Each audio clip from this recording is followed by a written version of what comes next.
Jadi bukan masalah omset saja harus capai target tahun ini. Itu satu faktor. Tapi faktor yang lain, kita harus menang dalam bersaing. Kalau nggak menang, saya di perusahaan farmasi, itu perusahaan farmasi udah banyak yang tutup ya.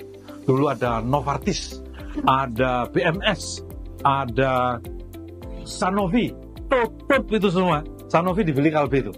Perusahaan saya merek dibeli sama Johnson & Johnson. Jadi di dalam setelah 20 tahun ya, kita ini adalah generasi yang disiapkan untuk membuat menjadi market leader di Indonesia 20 tahun lagi. Setuju? Begitulah kira-kira cita-cita itu. Jadi cita-cita itu memang tidak terjadi besok gitu. Itu terjadinya nanti beberapa tahun yang akan datang. Jadi cita-cita itu apa? Adalah sesuatu yang tinggi sekali sehingga kita nggak tahu caranya gimana. Kalau nggak tahu caranya gimana, apa yang kita lakukan, Mbak Widya? Apa yang kita lakukan kalau kita nggak tahu cara gimana mencapai cita-cita itu? Cari tahu. Kemana cari tahunya? Kemana kita cari tahu? Saya mau cita-cita naik haji. Saya belum punya uang untuk naik haji misalnya.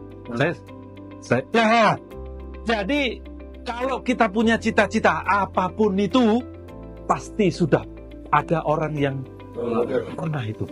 Jadi cari orang itu. Ya, itulah kenapa kita ini harus punya guru gitu.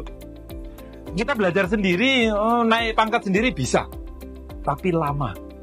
Jadi saya mulai dari medical rep, supervisor, area manager, regional manager, terus sampai atas itu ada 12 tingkat. Kalau satu tingkat 4 tahun, berapa tahun kita butuh? 48. Kita kerja berapa tahun? 30, gak cukup. Maka kita perlu guru. Kita belajar. Jadi diam-diam semua orang hebat punya guru. Saya juga punya guru. Jadi saya diam-diam selalu berterima kasih sama orang itu. Siapa guru yang paling dekat? Guru yang paling dekat adalah atasan kita. Tidak ada atasan yang dengan sengaja membuat hidup kita menderita. Enggak ada. Saya ulang. Senyum-senyum. Atasan gue. Atasan gue gitu kan.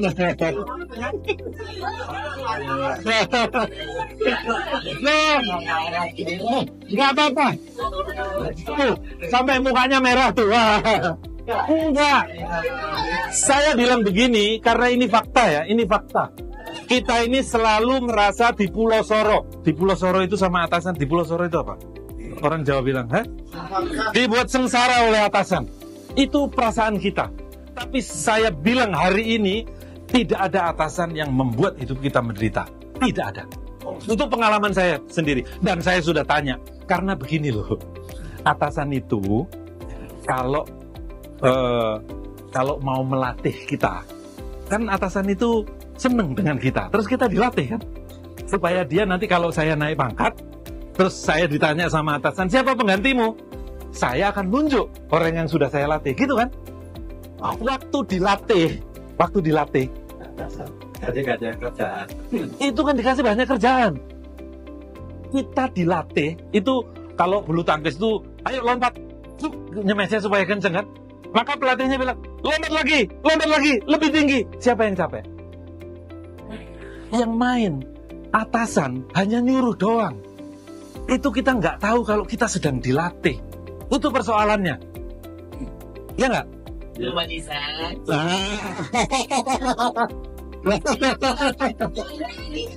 Loh, ke sini. Nah, itulah, gitu kan. Nah, jadi penting.